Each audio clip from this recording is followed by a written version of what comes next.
that we agreed upon was Christianity. But to make it interesting, Nick, we can be more specific. We could talk about Christian nationalism. Sure. Okay, so the subject will be, is Christian nationalism good or bad? Okay. And, let's start with Nick because we started with Dean last time. We'll do let's do 3-minute intro. I'll give you a 1-minute warning, and then I'll give Dean a 3-minute intro, and then we'll go free flowing. Then if it's interruptions, we'll time it. But I think it was good so far. But Nick, take the floor in 3 minutes. Okay. Well, I believe that America should have a religious government. We should have a Christian Catholic government. And, we have to face the fact that liberalism has failed. And the best example that liberalism is failing is that we're not having enough kids. The society, the civilization that doesn't have kids will cease to exist, and it will lose, and it is losing.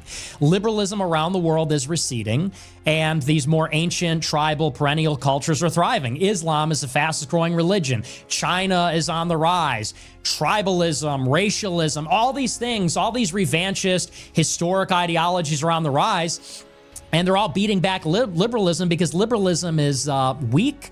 It is ineffectual. It's causing all kinds of perversity, degeneracy. People are not having kids. It's just sort of like anti-human and inimical to the human body. So, in addition to Catholicism and Christianity being true, liberalism is clearly bankrupt. Liberalism is clearly having a hard time. I think we should replace our state religion of liberalism with the state religion of Christianity. And I'm interested to see where Dean wants to take it, because obviously it's a huge topic, but I think we should have a Catholic country, not a liberal atheist one. Yeah, I think that there's a lot of different ways that a conversation about Christian nationalism can go. I've debated people on Christian nationalism before that will concede even if Christianity's false, right? We should still be, a country that upholds Christian nationalism because it promotes better outcomes. But I think there's a couple points there that you made I'd just like to respond to real quick about declining birth rates. Immigration.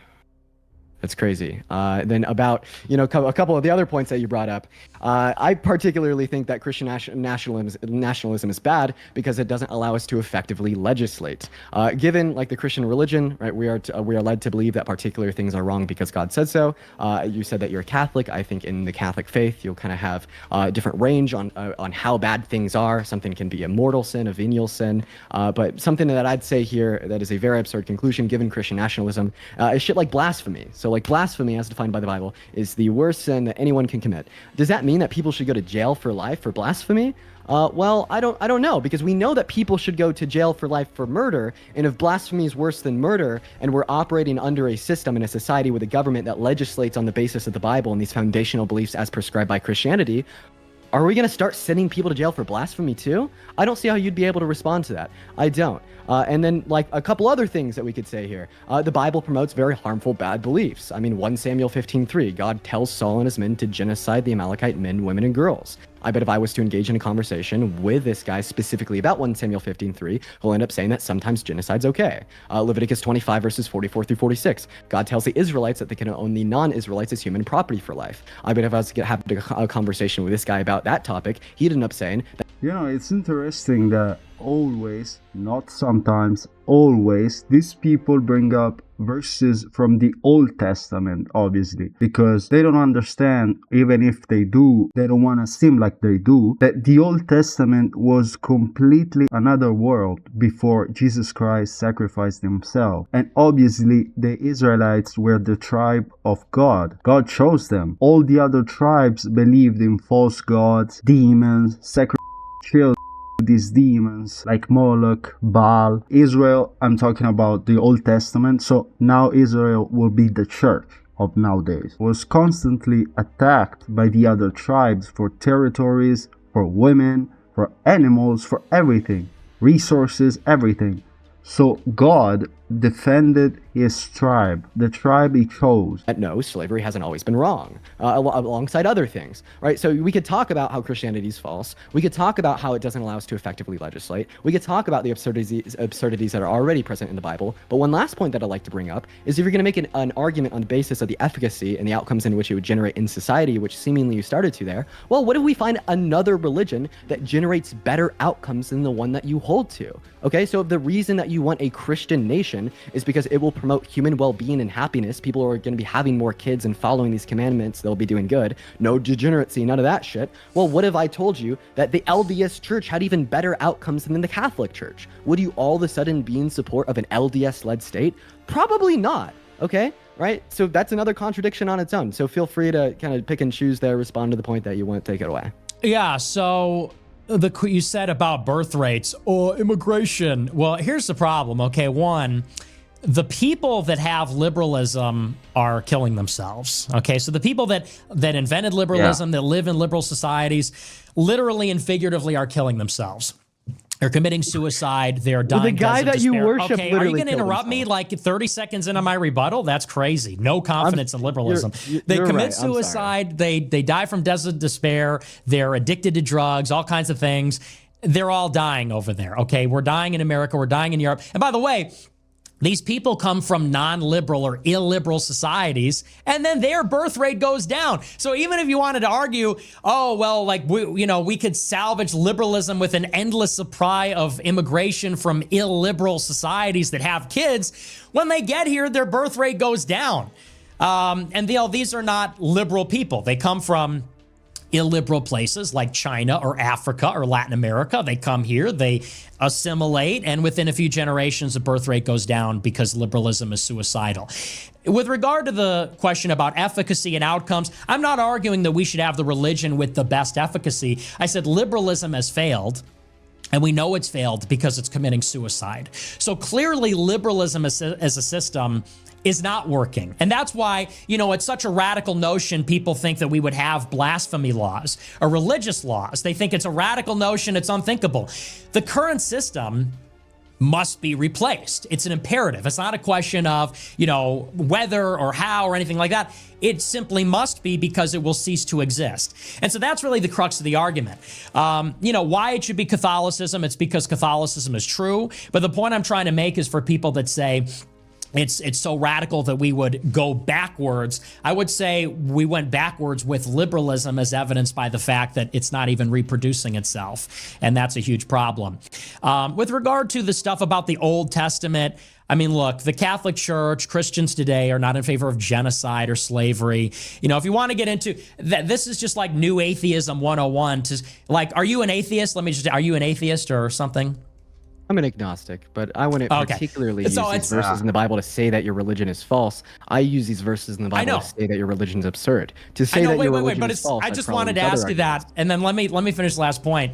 So it's very funny when atheists who have no objective source of morality, it's like, their morality is something like, hey man, just leave everybody alone. What if I disagree? What if my morality says, well, I want to kill everybody or something? What if the majority of people said our morality says, well, we want to harm and we want to rape and we want to do this and that?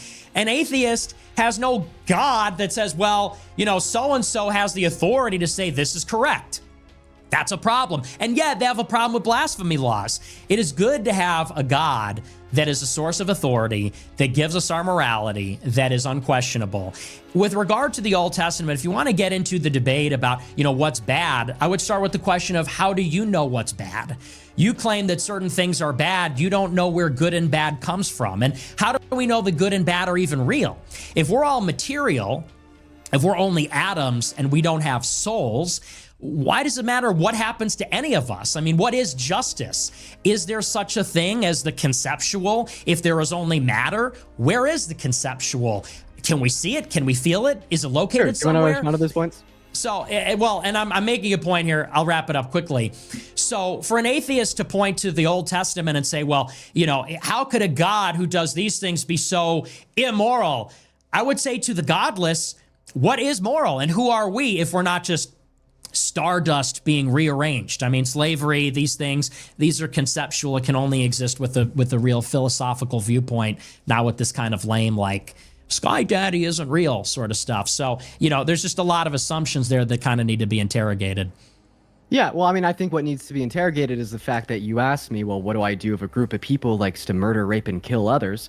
What if God said that?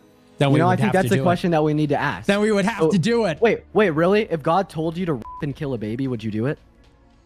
Well, God would never do that because God is good and those things are evil. Okay, so raping and killing is evil. So when he commands people to kill the baby, Malachi babies. in 1 Samuel 15:3, that was evil? God is telling us to rape and kill babies right now. So specifically about killing, in 1 Samuel 15:3, he did command Saul and his men to kill the Amalekite babies. Babies? He told them to rape babies?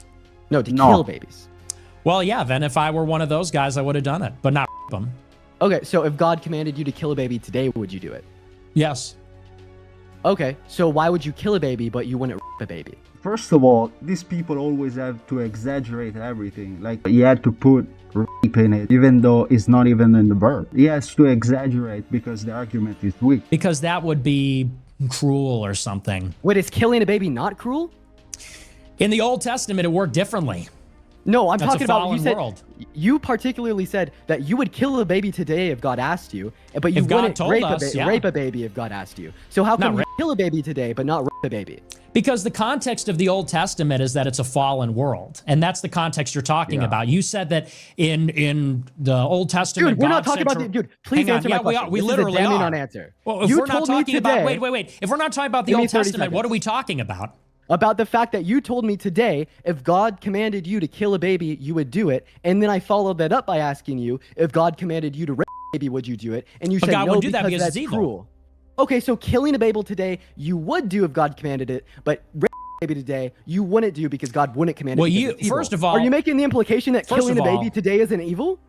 No. What you said is that in Okay, the so Old then you Testament... wouldn't do that either, right? Well, hang This on. is seemingly a Let's rewind. contradiction. Let's rewind because you said in the Bible, God says to rape babies. Can you just No, I retract said that? Because kill that never babies. happened. No, No, if I you said kill rewind... babies. Yeah, okay. People can rewind the clip. You Yeah. said killing Yeah. babies because you got a You little said rape that. people We'll clear because you this got a up so little easily. ahead of yourself because you got a Nick, little ahead of clear this yourself. up so, That Nick, I never will literally happened. clear this up so easily. Okay. If I said God commanded Saul and his men to rape babies in 1 Samuel 15:3, I misspoke. In Okay, 1 thank Samuel you. 15:3, Thank you, yeah. God commands Saul and But his see, men that's the to kill problem. babies. But you are not answering my question. This is a I damning am. non-answer. Every single person watching the stream can see that you said if God commanded you to kill a baby today, you said you would do it. Can you affirm Can we be that serious? fact? Can we be serious for a second? We are being dead serious. Can you affirm the fact that you said if God told you to kill a baby, you Can do we it? be serious? Can we grow up? Why won't you So- answer my question? Well, because we're talking about the Old Testament, are we not? Dude, we're talking about today. How many times do I need to say that? You're talking about the Old Testament. You're citing This guy is so weak and feminine that doesn't understand the Old Testament is not now. And he has to bring up extreme hypotheticals because he knows he's going to lose against Nick. the Old Testament. You're talking about a specific verse in the Old Testament. Oh my God, you this is can crazy. look, you can giggle, No, but I can specifically we asked you. confirm that we're talking about the Old Testament? Is that correct? That What is are we not talking correct. about?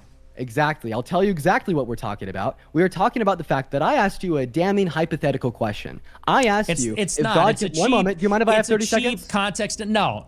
It's You're a cheap interrupting me context because you don't want me to denial. talk because you know that you're losing. Yeah, because the Old Testament says bad things in it. I know. I'm a new atheist, and I just discovered. Here's my answer to your question, if you allow me to answer it. I know you want a cheap gotcha question, but let's add a little context.